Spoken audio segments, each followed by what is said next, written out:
Channel को subscribe करें, खबरों को लाइक और शेयर करें। पार्टी मीटिंग में मैंने कॉम्प्लीमेंट किया हमारी आर्म फोर्सेस को और भारत सरकार को कि उन्होंने एक ऑपरेशन सिंदूर को अंजाम दिया।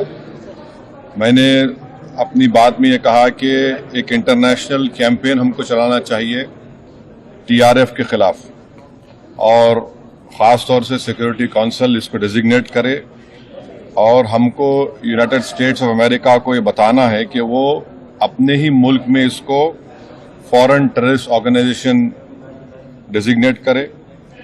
और क्योंकि आप देखेंगे फरवरी 2025 में हाफिज सईद के बेटे हाफिज अब्दुल रऊफ की एक स्पीच है पीओके में, जिसमें उसने कहा कि 2025 तमाम साल हम लोग जिहाद करेंगे।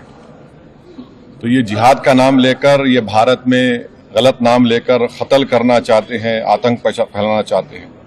तो यूएस को हम रिक्वेस्ट करें, उनको लॉबी करें कि ये टीआरएफ को एक फॉरेन टेररिस्ट ऑर्गेनाइजेशन बनाए, पाकिस्तान को एफएटीएफ के ग्रे लिस्ट में डाला जाए। यूनाइटेड किंगडम से हमने ट्रेड डील किया है, अब क्या क्या बहुत सी चीज़ें कम हो जाएंगी, टैरिफ कम होगा। तो हम यूके गवर्नमेंट से कहें कि वो भी टीआरएफ को बैन करें और यूके ट्रेजरी पाकिस्तान को सैंक्शन करे। यूनाइटेड स्टेट्स से हम ट्रेड डील करने जा रहे हैं और यूएस प्रेसिडेंट ने कहा कि 0 टैरिफ होगा एग्रीकल्चर पर। तो ये मोर द रीजन है कि हम यूएस भी इसको कबूल करें। अब कश्मीर में गवर्नमेंट को के पास एक बहुत सुनहरा मौका है, तारीखी मौका है कि वो यकीनन पाकिस्तान को कन्फ्रंट करें, मगर कश्मीरियों को अडॉप्ट करें। आप कश्मीरियों को खरीब करें। और ख़ास तौर से मैंने कहा कि जो पूंछ में जो लोगों की मौत हुई, सिविलियन लोगों की, और उरी में जो लोग ज़ख्मी हुए, जिनके घर को नुकसान पहुंचा, गवर्नमेंट उनको टेररिस्ट विक्टिम का ऐलान करे, क्योंकि पाकिस्तान शेलिंग में उनकी मौत हुई है, और सिक्योरिटी रिलेटेड एक्सपेंडिचर के तहत मरने वालों को एक्सग्रेशिया दे और सरकार उनका घर बना के दे। और मैंने कहा कि साउथ कश्मीर में गवर्नमेंट को बहुत एहतियात से काम करने की ज़रूरत है। वहाँ के यूथ को हमको खरीब करना है। और जो ऑपरेशन सिंदूर हुआ, उसका मेरी नज़र में सबसे बड़ा इम्पोर्टेंस ये है कि मुरीद की और भावलपुर पर अटैक होना, ये नॉन टेररिस्ट ऑर्गेनाइजेशंस के हेडक्वार्टर्स हैं। ये बहुत अहम, जिसको हमको समझने की ज़रूरत है। मिलिट्री स्ट्रेटेजी वाइज आप देखेंगे, अब हमारे देश के लिए 2 फ्रंट पे हॉस्टिलिटी होगी, LAC और LOC पर।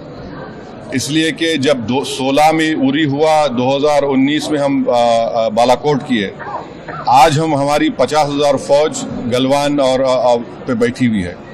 तो ये 2 फ्रंट हॉस्टिलिटी को हमको देखने की ज़रूरत है। चाइना से हम इतना एक्सपोर्ट कर रहे हैं, इंपोर्ट से ज़्यादा चाइना से इतना इंपोर्ट कर रहे हैं, एक्सपोर्ट से ज़्यादा हो रहा है। तो हम चाइना पर भी इम्प्रेस करें कि वो पाकिस्तान को, टीआरएफ को, जितने टेररिस्ट वांटेड है इंडिया, उसको हवाले करें। और गवर्नमेंट से मैंने गवर्नमेंट से कहा कि आपने अच्छा जवाब दिया OIC को, और तुर्किया को हमको समझाना है कि तुर्किया पूरे विश्व में एक ऐसा कंट्री है जो अपने ही देश में जो टेररिस्ट ऑर्गेनाइजेशन है कर्ड्स, उनको बॉम्ब करता है। इराक में जब तक उनसे डील नहीं हुई वहाँ बॉम्ब करता था, अब सीरिया में भी बॉम्ब करता है। तो तुर्किया को समझाने की ज़रूरत है कि जब आप कर्ड्स के ऊपर जो टेररिस्ट ऑर्गेनाइजेशन है उनको आप एक्शन ले सकते, तो भारत पे क्यों वो सवाल उठा रहे हैं। और हमने कहा कि ये आज पाकिस्तान इसको और एस्केलेट ना करे। इस सिलसिले में आज ईरानियन फॉरेन मिनिस्टर दिल्ली में है, सऊदी फॉरेन मिनिस्टर भी दिल्ली में है।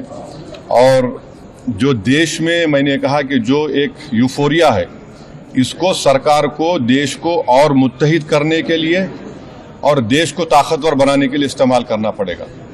और जो लोग मैंने जिक्र किया, हिमांशी, उस बच्ची का जिसने अपने पति को खोया 6 दिन की शादी के बाद, कि किस तरह सोशल मीडिया पर उसके ऊपर रिकेक हमले किए गए। और आखिर में मैंने कहा कि न्यूयॉर्क टाइम्स, रॉयटर्स और CNN ने एक कहा कि बठिंडा में एक रफाल गिरा है। वो सही है गलत है हम नहीं जानते, मगर हमने एक गवर्नमेंट से कहा कम से कम इंडियन एयरफोर्स को आप कहिए कि उसको डिनाई करे, ताकि हमारे आर्म फोर्सेस का मोराल और उनके रेपुटेशन में कोई कमी ना आए। Thank you.